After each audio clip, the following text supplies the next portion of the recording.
موجودہ دور میں سر ایک جو واقعات ہیں وہ بہت زیادہ ڈسکس کیے جاتے ہیں. غامدی صاحب سے بھی اکثر سوال کیا جاتا ہے بنو امیہ کے بارے میں، خصوصاً جو جناب معاویہ اور حضرت علی کے درمیان جو ہوا، مفاضلہ ہوا، جو بھی معاملات ہوئے، جنگ ہوئی، اس پہ آ کے غامدی صاحب بالکل ہی ایک سائڈ لے لیتے ہیں. وہ کہا جاتا ہے کہ بنو امیہ کو بالکل ہی جو ہے پروانہ دے دیتے ہیں، اگر ٹھیک تھے وہ جو بھی معاملہ تھا ان کی نیت ٹھیک تھی. لیکن دوسری طرف احادیث میں دیکھیں تو حدیث عمار ایک بہت بڑی حدیث ہے جو کہ باقاعدہ طور پہ کہتی ہے کہ وہ باغی گروہ تھا، اور پھر محدث حق دہلوی نے بھی لکھا کہ وہ لالچ خلافت میں تھے. اس معاملے میں کیوں غامدی صاحب اس طرح کرتے ہیں کہ وہ بالکل ہی بنی امیہ کی حمایت کر دیتے ہیں، انہیں بالکل ٹکٹ دیتے تھے جی ٹھیک ہے جی وہ ٹھیک ہے مسئلہ. جی غامدی صاحب نے اس پر بڑی تفصیلی گفتگو کی ہے، تاثراتی گفتگو نہیں کی، اس پر 20 گھنٹوں پر محیط ان کی گفتگو ہے. انہوں نے بتایا ہے کہ انہوں نے اس چیز کو موضوع کیوں بنایا ہے. انہوں نے یہ بتایا ہے کہ جس وقت وہ بات کر رہے ہیں اس تاریخی قضیے کے اوپر تو کن کن چیزوں کو خود اس عہد میں جا کر سمجھنا ضروری ہے. انہوں نے یہ بتایا ہے کہ اس میں دونوں جو فریقین ہیں آپ ان کی جگہ پر کھڑے ہو کے ان کے موقف کو سمجھیں. انہوں نے یہ بھی بتایا ہے کہ آپ ماضی میں بیٹھ کر حاضر کو داخل نہیں کر سکتے اور حاضر میں بیٹھ کے ماضی کو داخل نہیں کر سکتے. انہوں نے یہ بھی بتایا ہے کہ جس وقت آپ لوگوں پر ورڈکٹ دے رہے ہوتے ہیں، فتوے لگا رہے ہوتے ہیں اور اخلاقی نوعیت کے ہوتے ہیں کہ فلاں خائن تھا، فلاں غاصب تھا، فلاں جابر تھا، تو اس کے لیے آپ کے پاس کوئی قطعی دلیل ہونی چاہیے، آپ اللہ کے مسئول ہوں گے. انہوں نے یہ بھی بتایا ہے کہ جس زمانے میں یہ ہدایت دی گئی تھی اور اس پر اگر صحابہ کرام سے عمل نہیں ہو سکا تو خود دین اور شریعت کے اندر ایسی کون سی گنجائشیں موجود ہیں جن کی وجہ سے انہوں نے یہ کام کیا. تو یہ ساری چیزیں ہمارے یہاں زیر بحث آئی ہیں.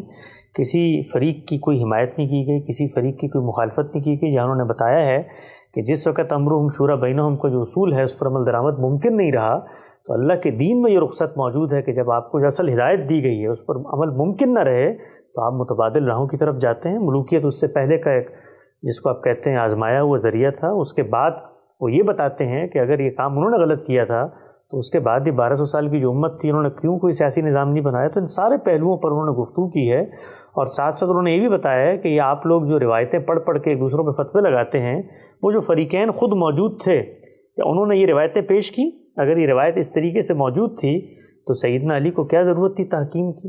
یعنی گویا انہوں نے باغیوں کے ساتھ مل کر اللہ کے پیغمبر نے ان کو بشارت دی ہے کہ بھئی تم حق پر ہوگے، اور وہ یہ ہمت نہیں دکھا رہے کہ وہ حق پر اللہ کے نبی کی اس تھپکی کے بعد کھڑے ہونے کے بجائے وہ کہہ رہے ہیں آؤ بیٹھو مجھ سے مذاکرات کرو، بات چیت کرو.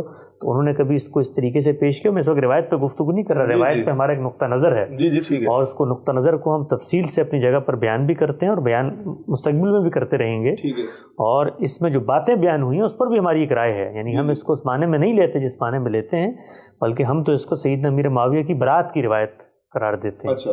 ہم یہ سمجھتے ہیں کہ اللہ کے پیغمبر نے یہ بتایا ہے کہ عمار کو یہ لوگ قتل نہیں کریں گے، باغی لوگ قتل کریں گے.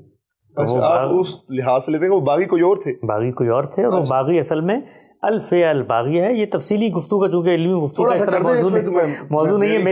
میری ایک بڑی تفصیلی ویڈیو آ رہی ہے، لوگ اس لیکن آج تھوڑی سی میری ویڈیو میں بھی تھوڑا میں اس کو وہاں پر بہت تفصیل سے زیر بحث لا رہا ہوں. اس میں عربیت ہے، یہ عربی جو ہے یہ چربی گھلا دیتی ہے، اس میں بڑے مسئلے مسائل ہوتے ہیں، گھر پہ بیٹھ کے زبان بنائی نہیں جا سکتی. تو الفیہ الباغیہ ہے اور یہ الف لام عہد کا ہے، اور اس سے مراد ہیں وہ لوگ جنہوں نے اس فتنے کی ابتدا کی تھی. یہ وہی باغی گروہ ہے جو دونوں فریقین میں موجود تھا.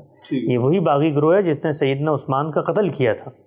تو ہم تو اس روایت کو سیدنا امیر معاویہ کی برات کی روایت سمجھتے ہیں. اس پر تفصیلی نقطہ نظر میں اپنی جگہ پر انشاءاللہ پیش کروں گا، لیکن میں اس وقت صرف یہ بتانا چاہ رہا ہوں کہ لوگ عام طور پہ جو یہ کہتے ہیں کہ جی ان کے یہاں ایک رائے قائم ہو گئی، ایک تاثر قائم ہو گیا، اتنے کچے مکان نہیں بناتے غامدی صاحب.